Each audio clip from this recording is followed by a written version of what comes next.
আত্মহত্যা মহাপাপ, এটা আমরা সবাই জানি।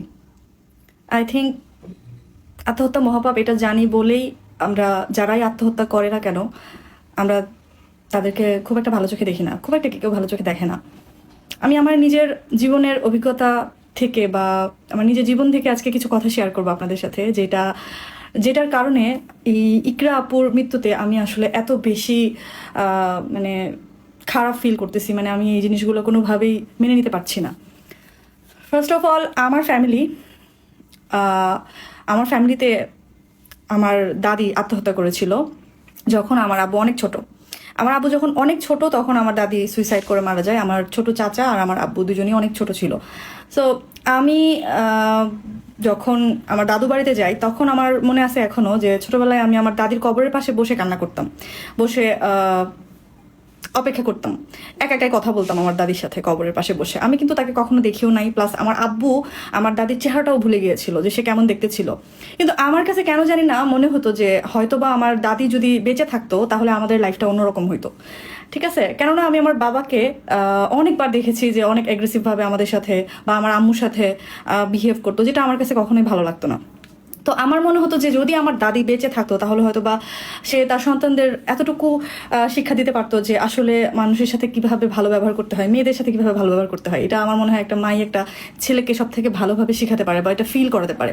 তো আসলে একটা মানুষের মৃত্যু আসলে যে পুরো একটা পরিবারকে কতটা চেঞ্জ করে দিতে পারে সেটা আসলে যে পরিবারের সাথে এরকম একটা ঘটনা ঘটেছে তারাই ফিল করতে পারে। নর্মালি একটা মানুষ যখন সুইসাইড করে সে অবশ্যই যে কোনো একজন মানুষের ওপর বা যে কোনো একটা ইনসিডেন্টের উপরে অভিমান করে বা রাগ করে বা সেই কষ্টটা সহ্য করতে না পেরে সে সুইসাইড করে, কিন্তু এটার ফল ভোগ করে তার পুরা চেইন অফ ফ্যামিলি। লাইক আপনি হুট করে আপনি শুনলেন যে আপনার মেয়ে সুইসাইড করে মারা গেছে, আপনার বোন অথবা আপনার কি বলে খালা ফুপু যেই হোক না কেন, যাকে আপনি অনেক ভালোবাসেন, সেটা হুট করে যখন আপনি জানতে পারবেন সেটা কিন্তু আপনার কাছে জীবনের সব থেকে ভয়ঙ্কর মুহূর্ত হবে, যেটা আপনি মেনে নিতে পারবেন, এটা কেউই মেনে নিতে পারে না। বাট সেই ঘটনাটা কিন্তু যে কোনো একজন মানুষের জন্য ঘটে গেছে, হয়তো বা তার জন্য এটা কিছুই আসে যায় না, বাট বাকি মানুষগুলোর জন্য কিন্তু এটা অনেক বড় একটা ট্রমা, যেটা সবাই মেনে নিতে পারে না। আমাদের দেশে নর্মালি যারা সুইসাইড করে তাদের জানাজাটা পর্যন্ত অনেক জায়গায় কেউ করাতে চায় না।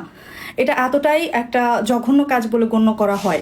আমি মনে করি যে অবশ্যই এটা একটা জঘন্য কাজ, কিন্তু আমার ছোটবেলা থেকেই মনে হতো যে আমার দাদি যে সুইসাইড করে মারা গিয়েছিল, কেন মারা গিয়েছিল, তাকে সুইসাইড করতে কে বাধ্য করেছিল, কার জন্য সে তার সন্তানদের কথা চিন্তা না করে সে সুইসাইড করলো। আর সে যদি বেঁচে থাকতো তাহলে তো আজকে আমরা হয়তো অনেক ভালো থাকতাম। আমি আমার দাদুকে পরবর্তীতে দেখেছি সে জীবনে কখনোই হ্যাপি হতে পারেনি। সে কিন্তু পরবর্তীতে সে তার পছন্দ মতো আরেকটা বিয়ে করেছে, বাচ্চা কাচ্চাও হয়েছে সেখানে। বাট আমি আমার দাদুকে দেখেছি যে সে মদ খেতে খেতে তার সিচুয়েশন এত খারাপ হয়ে গিয়েছিল যে লাস্ট টাইম সে স্কিন ক্যান্সারে মারা যায়। সে কখনোই লাইফে হ্যাপি হইতে পারে নাই। আমার দাদু, আমার নিজের দাদু, আমি অন্য কারোর স্টোরি বলতেছি না। সো আমার এটা নিয়ে অনেক অনেক অনেক বাজে বাজে এক্সপিরিয়েন্স আছে। আমার বাবা অনেক সময় হয়েছে এরকম যে আমার সামনে বসে কান্না করতো অ্যান্ড তার লাইফের স্টোরি শেয়ার করতো যে সে কীভাবে সার্ভাইভ করেছে তার লাইফে। বাট আমার দাদু যখন জীবিত ছিল তখন তো আমার দাদুর সিচুয়েশন খুবই ভালো ছিল। তার সন্তানরা, মানে আমার দাদু এইভাবে কথা বলতো যে 14 পুরুষ বসে বসে খাবে, তাদের কোনো কিছু অভাব হবে না। কিন্তু এই সিচুয়েশনটা খুব তাড়াতাড়ি কিন্তু চেঞ্জ হয়ে গেছিলো। কারণ একটা মানুষ যে একটা পরিবারের জন্য কতটা ইম্পর্ট্যান্ট, একটা পরিবারকে যে একটা মেয়ে, সংসারী একটা মেয়ে কীভাবে ধরে রাখে সেটা সেই শুধু জানে, সেই পরিবারের মানুষগুলাই জানে। তারপর আরেকটা স্টোরি, ছোটবেলায় আমি মনে হয় ক্লাস 3-তে পড়ি, এরকম একটা মেয়ে সুইসাইড করে মারা যায়। তো আমি হঠাৎ সবাই যখন বের হচ্ছিল রাস্তায় আমিও দাঁড়াইছি, তো দেখি যে মেয়েটার লাশ ভ্যানে করে নিয়ে যাচ্ছে। তো ওর লাশটা একটু সাইড হয়ে গিয়েছিল, তখন ভ্যানের উপরে একটা লোক মেয়েটার লাশের মাথাটার চুল এভাবে ধরে সোজা করলো। এই জিনিস দেখার পর থেকে লাইক লিটারালি আমি এখনও এটা মাঝে মাঝে রাতে আমি স্বপ্নে ভয় পেয়ে যাই। এটা যখন আমি চিন্তা করি বা আমি দেখি, অনেক সময় আমার এটা হয় যে একটা মানুষের কতটা অসম্মানের দৃষ্টিতে দেখলে একটা লাশ তার মাথার চুলের মুঠি ধরে এভাবে সোজা করতেছে, যে সে এত জঘন্য একটা কাজ করছে, সে সুইসাইড করছে। ঠিক আছে, তো যাই হোক, এগুলা আমি নিজের লাইফে অনেক কিছু দেখার পর আমি অনেক সময় চিন্তা করতাম যে আর যাই করি না কেন কখনো সুইসাইড করবো না, এটা যেন আমি না করে ফেলি। বা আমার আশেপাশের কেউ যদি দেখি যে ডিপ্রেশনে আছে বা কিছু আছে, আমি অলওয়েজ ট্রাই করি তাকে মোটিভেট করার জন্য, আমি ট্রাই করছি। আর এখন হঠাৎ করে এত বছর পরে এই ইকরা আপুর সুইসাইডের পরে আমি আসলে অনেক বাজেভাবে ট্রমাটাইজড হয়ে গেছি। কেননা এই আলভি নামের লোকটার সাথে আমার একটা প্রজেক্টে কাজ করা হয়েছিল, উনি আমার কো আর্টিস্ট ছিল। তো তখন উনি অনেক ছোট আর্টিস্ট ছিল, আহামরি মানে পেমেন্টে উনি কাজ করতো না। তো যাই হোক, ওই সময় আমাদের পুরো প্রোডাকশনের মধ্যে উনি ওনার ওয়াইফের সম্পর্কে অনেক অনেক পজিটিভ কথা বলেছিল, যেটা আমার কাছে খুবই ভালো লেগেছিল যে ওনার ওয়াইফ ওনাকে অনেক সাপোর্ট করে, ওনাকে অনেক লাভ করে। তো হঠাৎ করে যখন এরকম একটা ঘটনা ঘটলো, আমি জাস্ট অবাক হয়ে গেলাম যে এটা কিভাবে সম্ভব, তাদের এত বছরের ভালোবাসার সম্পর্ক কিভাবে এভাবে মানে মানুষটা চলে গেল। তো আমি একটা ভিডিও বানাইছি ওটার উপরে। দেন হচ্ছে আমি কালকে যখন দেখলাম যে উনি আবার ভিডিও করে হচ্ছে উনি নিজের সম্পর্কে সাফাই দিচ্ছিল, আমি ভাবলাম যে না থাক, যা হইতেছে হইতেছে, আমি আর এটা নিয়ে কোনো কথা বলবো না। বাট আমি কথা বলতে বাধ্য হয়েছি এই কারণে যে আলভি প্লাস হচ্ছে ওনার যাকে নিয়ে ওনাকে সন্দেহ করা হচ্ছে ওনারা দুজনেই ফোন কলে একজন কথা বলেছে, একজন ভিডিওতে এসেছে। দুজনেরই কথা যে ইকরা হচ্ছে কি টক্সিক ছিল, উনি প্রচন্ড টক্সিক ছিল, সন্দেহপ্রবণ ছিল, ব্লা ব্লা ব্লা। কিন্তু আপনারা ওনার প্রোফাইলে ওনার সবকিছু যদি ঘাটেন তাহলে বুঝতে পারবেন যে উনি আদৌ একটা টক্সিক মেয়ে মানুষ ছিল কিনা। উনি যদি টক্সিক হইতো, ওনার হাজব্যান্ড যে টাইপের কাজ করে, ওনার হাজব্যান্ড যেইভাবে অ্যাক্টিং করে, কোনো ওয়াইফ সেটা কখনো মেনে নিত না। আর এত বছর তো অবশ্যই নিত না, অবশ্যই নিত না। যাই হোক, হোয়াট এভার কি হয়েছে, এই লোকটা কিন্তু ভিডিওতে এসে এতটুকু অ্যাটলিস্ট বলতে পারতো যে হ্যাঁ আমার ভুল হয়েছে, বা আমি হয়তো বা এই জিনিসটাকে সিরিয়াসলি নেই নাই যে ও মেন্টালি ট্রমাটাইজড হয়ে আছে, বা সে আমাকে সন্দেহ করতেছে, আমি তাকে বুঝাই বা তাকে আমি সময় দিই, তাকে আমি ভুল প্রমাণিত করি যে না এমন কোনো কিছু না। সে এটা কোনো চেষ্টাই করে নাই। ইভেন সে মানুষের সামনে এসে নিজেকে প্রুভ করতে চাচ্ছিল যে সে কোনো অন্যায় করে নাই, সে কিছুই জানে না, সে একদম ধোয়া তুলসী পাতা, সে তো শুটিংয়ে আসছে, সে কিছুই করে নাই। তার ওয়াইফ তার উপর রাগ করে, টক্সিসিটির কারণে, সন্দেহের কারণে সে সুইসাইড করে মরে গেল। সে নিজেকে যাতে সেভ করতে পারে এমন কথা বলছে মানুষের সামনে, কিন্তু অ্যাটলিস্ট সে যদি নিজেকে একটু বুঝাইতো যে না হ্যাঁ আমারও এখানে ফল ছিল, অবশ্যই ফল ছিল। আমরা কি করি, আমাদের একটা নেচার যে আমাদেরকে যখন কেউ প্রচণ্ডভাবে ভালোবাসে তখন আমরা তাকে ইগনোর করতে থাকি। ইভেন আমাদের এই টেন্ডেন্সিটাও আছে যে কেউ যদি থ্রেট করে, লাইক আমি কিন্তু সুইসাইড করে ফেলবো, আমি কিন্তু হাত কেটে ফেলবো, আমি কিন্তু মরে যাবো, তখন অপোজিট পার্সনটা বলে হ্যাঁ তুমি মরে যাও, তুমি হাত কেটে ফেলো, তুমি তো এগুলাই করবা, তুমি কি ভালো মেয়ে নাকি, তুমি কি ভালো ছেলে নাকি, তুমি তো এগুলাই করবা। এই কথা বলে তাকে ইগনোর করা হয়। ভাই প্লিজ, আমি আপনাদের কাছে রিকোয়েস্ট করতেছি, গার্লফ্রেন্ড, বয়ফ্রেন্ড, হাজব্যান্ড, ওয়াইফ যেই হন না কেন, আপনার পার্টনার যদি আপনাকে এই ধরনের থ্রেট করে, অবশ্যই তাকে সময় দিন অ্যান্ড তাকে বুঝান, ওই জায়গাটা থেকে তাকে সেভ করে দেন তাকে লিভ করেন। আর ভাই তুমি বারবার বলতেছো তুমি ব্রোকেন ফ্যামিলি থেকে বিলং করো, দেখে তুমি চাও না যে তোমার ছেলেটাও ব্রোকেন ফ্যামিলি থেকে বিলং করুক। দ্যাট মিনস যে হচ্ছে তোমার ওয়াইফটা থাকবে তোমার সাথে, তুমি যা ইচ্ছা বাইরে করবা, বাট তুমি মেয়েটাকে ডিভোর্স দিবা না। মেয়ে অনেকবার তোমার কাছে ডিভোর্স চাইছে, কেন ডিভোর্স চাইছে? অবশ্যই তুমি কিছু করছো দেখে ডিভোর্স চাইছে, বাট তুমি তাকে ডিভোর্স দিবা না। এরকম অনেক ছেলে বা মেয়ে এই সমাজে আছে যারা শুধু একটা সাইনবোর্ড লাগা রাখতে চায় যে I have a girlfriend or I have a wife. So সে যার সাথে যা ইচ্ছা করবে, কারোর সাথে কোনো কমিটমেন্টে যাবে না, কারোর সাথে কোনো কিছুতে সে কমিটেড থাকবে না, কারণ তার ওয়াইফ আছে, তার গার্লফ্রেন্ড আছে, বাট সে তার ওয়াইফ ক্যান অর গার্লফ্রেন্ডকে লাইক কুকুরের মতো ট্রিট করবে, যা খুশি তাই বলবে, যেমন ভাবে তেমন করে রাখবে, তাকে মেনে নিতে হবে। তার ওয়াইফ অর গার্লফ্রেন্ডকে বা হচ্ছে হাজব্যান্ড অর বয়ফ্রেন্ড যেই হোক, আমি ছেলে মেয়ে সবার কথা বলতেছি, যে কোনো একজনের কথা বলতেছি না, তাকে মেনে নিতে হবে। কারণ হচ্ছে তারা হচ্ছে সাইনবোর্ড। এরকম মিডিয়াতে বলেন বা আদার্স অনেক মানুষই যে এই জিনিসগুলো করে আসতেছে, আমি অনেকেই দেখছি এরকম করতে।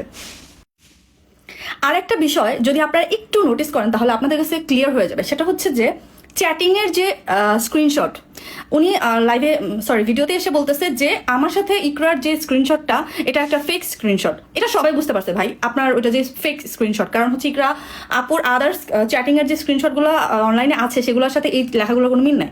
বাট দ্যাট ডাজন্ট মিন যে হচ্ছে আপনি ওনার সাথে কোনো উল্টাপাল্টা করেন নাই, আপনাকে ফাঁসাই দেওয়া হয়েছে। ওখানে ফাঁসা দেওয়ার মতো তেমন আমার কোনো কথা নাই। বাট ওনার ফ্রেন্ড বান্ধবী যেই বিশাল বড় বড় যে প্যারাগ্রাফের মতো যে স্ক্রিনশটগুলো অনলাইনে আপলোড করছে, অনলাইনে ঘুরে বেড়াচ্ছে, আমি ভাবছিলাম যে এইটা যদি ফেক হয়ে থাকে তাহলে হয়তো বা আপনি নির্দোষ হতে পারেন। বাট আপনি নিজে ভিডিওতে এসে এনশিওর করছেন যে ওই চ্যাটিংগুলা ইকরা আপুরি ছিল।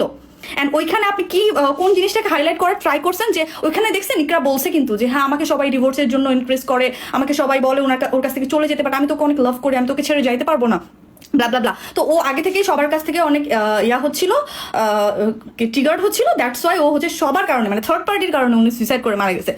বাট ওই চ্যাটিংগুলো যদি ট্রু হয়ে থাকে তাহলে ওইখানে কি শুধু আদার্সরা কি বলছে সেটাই বলছে ইকরা আপু, নাকি ওইখানে এটাও বলা হয়েছে যে আমি ওই মেয়ের সাথে নিজেকে কখনোই কম্পেয়ার করি না? ঠিক আছে, আমি ততদিন পর্যন্ত ওয়েট করতেছিলাম যতদিন পর্যন্ত না আলভি আমার সাথে মিসবিহেভ করতেছিল। বাট যখন দেখি যে আমার নিজের ভালোবাসার মানুষটাই আমার সাথে বাজে বিহেভ করতেছে, ওই মেয়েটাকে প্রায়োরিটি দিচ্ছে এবং আমাদের পার্সোনাল লাইফের মধ্যে সে ইন্টারফেয়ার করতেছে, আমার সাথে সে কেন আছে, আমার সাথে কেন সে সময় দিচ্ছে, আমার সাথে কেন ওইটা করতেছে সেটা করতেছে, পার্সোনাল লাইফে ইন্টারফেয়ার করতেছে, অ্যান্ড সেখানে আলভি কোনো স্টেপ নিচ্ছে না। ডে বাই ডে মেয়ের অ্যাগ্রেসিভনেস, অ্যারোগেন্সটা বাড়তেছে আমাদের রিলেশনের প্রতি বা আমার প্রতি। তখন এই জিনিসগুলো তো আর মেনে নিতে পারছি না। এই কথাগুলা যে ইকরা বলতেছে সেটা কি ফেক ছিল? তাহলে তো সেগুলোও ট্রু ছিল, যেটা আপনি নিজেই বলছেন যে ওই চ্যাটিংগুলা ইকরা আপুরি ছিল, সেগুলা কি আকাশ থেকে উড়ে আসছে? সেই কথাগুলো আপনি যদি ধোয়া তুলসী পাতা হতেন তাহলে কি এই কথাগুলো আসতো সেখানে? সেখানে তো ইকরা আপু নিজেই বলছে যে আপনি এগুলো করতেছেন। আর এই মেয়ের পুরো ফোন কলের রেকর্ডটা শুনি না, আমি জাস্ট কয়েকটা কথা শুনলাম। আমি বলতেছে হ্যাঁ আপনারা বলতেছেন আমি আমি হচ্ছে কি জাপানের নেপালে যাই হোক, নেপালে আমি আমার বয়ফ্রেন্ডের সাথে শুয়ে আসি ব্লা ব্লা ব্লা। ভাই তুমি শুয়ে আসো না বসে আসো এটা নিয়ে কারো মাথা ব্যথা নাই। তুমি যেদিন এই ঘটনা ঘটে সেদিন তুমি ওখানে ছিলা, নেপালে ছিলা, আর তোমার বার্থডে সেলিব্রেট করা হয়েছে সেখানে, সেটা আলভি নিজে তার ভিডিওতে বলছে যে সে কোনো গিফট দেয় নাই তোমাকে, সবাই গিফট করছে, প্রোডাকশনে সবাই মিলে তোমার বার্থডে সেলিব্রেট করছে। সো এখানে তোমরা নিজেরাই নিজেদের ভিডিওতে ওর ফোন কলগুলোতে নিজেরাই নিজেদেরকে কিন্তু ক্লিয়ার করতেছো যে কখন কখন তোমরা একসাথে ছিলা। আর আমি আসলে মানে কি বলবো, আমি নিজে একটা ঘটনা দেখার পর আমি নিজেই ওই দিন আমি শক্ট হয়ে গেছিলাম। আর আমার অনেক খারাপ লাগছে ইকরা আপুর জন্য যে আহারে মেয়েটা এত ভালোবাসে বাট এই লোকটা এরকম চেঞ্জ হয়ে গেছে। কবে কোথায় ঘটনাটা আমি দেখছি সেটা আমি এখানে না বলি, আমি আসলে বলতে চাই না। জাস্ট যেটা সবাই দেখতেছে, সবাই বুঝতেছে, সেগুলো নিয়ে আমি কথা বললাম। আমি নিজে কি দেখছি বা নিজে আমার সামনে কোন ঘটনাটা ঘটছে সেটা আমি আসলে আপনাদের সামনে বলতে চাই না। বাট হচ্ছে আমার কাছে খুবই ভালো লাগছে। আমি এত বড় ভিডিও বানাই ফেলছি, আমি চাইছিলাম যে খুব শর্টকাটে মানে সবকিছু শেয়ার করবো, বাট আমি পারি না, আই এম সরি। বাট হচ্ছে যে একটা কথা আমি লাস্ট বলতে চাই, সেটা হচ্ছে যে আজ পর্যন্ত কোনো মানুষ সুইসাইড করলে তার প্রতি এত পজিটিভনেস নিয়ে কেউ কখনো কথা বলে না। আমি সত্যি অনেক মন থেকে খুশি যে ইকরা আপু সুইসাইড করার পরে পুরো বাংলাদেশের মানুষ তার পাশে আছে। অ্যাটলিস্ট সবাই এটা বলে মুখ ফিরায় নেয় না যে সে সুইসাইড করছে, সে পাপ করে ফেলছে, হ্যাঁ, সো তাকে নিয়ে আর কেউ কোনো কথা, ভাই তার পাপ সে করছে, আল্লাহ তাকে তার বিচার আল্লাহ করবে। বাট তাকে মৃত্যু পর্যন্ত যে মানুষগুলো আগায় নিয়ে গেছে তাদের অবশ্যই শাস্তি হওয়া উচিত। যদি সেই শাস্তিটা এখন হয় নেক্সট টাইম, তাহলে কোনো মানুষকে অ্যাটলিস্ট সুইসাইড পর্যন্ত যাওয়ার জন্য ইনফ্লুয়েন্স করতে সাহস পাবে না। অ্যাটলিস্ট এই ভয়টা নিজের মনের মধ্যে রাখবে। আর এটা আসলে আমি জানি যে অনেক মানুষ আছে যারা সুইসাইডাল টেন্ডেন্সি নিয়ে থাকে, যারা ব্ল্যাকমেল করে, সুইসাইড করে। ভাই এইসব মানুষের কাছ থেকে তুমি সরে যাও, দূরে চলে যাও, ডিভোর্স দিয়ে দাও, ব্রেকআপ করে ফেলো, বাট তাকে মেরে ফেলো না। একটা মানুষকে মেরে ফেলার রাইটস তোমার নাই। একদিনের জন্য হইলেও যাকে ভালোবাসো তাকে মৃত্যু পর্যন্ত যাইতে দিও না। বারিশা আপুকে আসলে মন থেকে অনেক অনেক অনেক ধন্যবাদ। আর আমি ওনাকে আসলে আমি অনেক আগে থেকে চিনি, বাট ওনার প্রতি আমার সবসময়ই ভালো একটা কাজ করে, কেননা উনি অনেক পরিশ্রমী একটা মেয়ে। বাট উনি এত ব্যস্ততার মধ্যে উনাকে সবাই গালাগালি করে যে উনি নাকি কি কয়েকদিন পর নিউ মার্কেটে গিয়ে লাইভ করবে ব্লা ব্লা। ভাই উনি যেটা করে উনি ওনার প্রফেশনের জন্য করে, উনি কাজ করে খায়, ঠিক আছে, খেটে খায়। তো ওনার মতো একটা ব্যস্ত মানুষ যে এইরকম একটা টপিকে সময় দিচ্ছে আর এরকম একটা উদ্যোগ নিয়েছে যে সে হচ্ছে মানববন্ধন করবে, সো এটার জন্য অনেক অনেক স্যালুট আপু আপনাকে। আর আপনার জন্য অনেক অনেক দোয়া, আপনি আরও সামনে এগিয়ে যান। আর আমরা সবাই আপনার পাশে আছি। আর সকল বাংলাদেশের সাধারণ মানুষের জন্য আমার এতটুকুই অনুরোধ যে ভাই সবাই আপনাদের ভয়েস উঠান আর এটার জন্য একটা সুষ্ঠু বিচার আপনারা চান, কেননা এটার বিচার হওয়া উচিত, আর ইকরা আপু সুইসাইড করছে, সে অনেক পাপের কাজ করছে, বাট তারপরও আমি মনে করি আল্লাহ তাআলা তার প্রতি কত রহমত যে সে মারা যাওয়ার পরেও এত এত মানুষ তাকে ভালোবাসছে এবং এত এত মানুষ তাকে নিয়ে পজিটিভ কথা বলছে। আজকে ইকরা আপুর এই ঘটনার বিচারটা যদি হয় তাহলে আমি মনে করবো যে আমার পরিবারের সাথে যে ঘটনা ঘটে গেছে সেটারও যে একটা স্যাটিসফ্যাকশন সেটাও আমার মনের মধ্যে আসবে। আমি সারা জীবন কষ্ট পেয়ে গেছি যে আমার দাদির সাথে কি হয়েছিল আমি জানতে চাইছি, বাট আমি কখনো জানতে পারিনি। আর এটার বিচার হওয়ার তো কোনো প্রশ্নই নাই। But end of the day যদি ইকরা আপুর এই বিচারটা হয় তাহলে আমি মন থেকে অনেক স্যাটিসফাই হবো।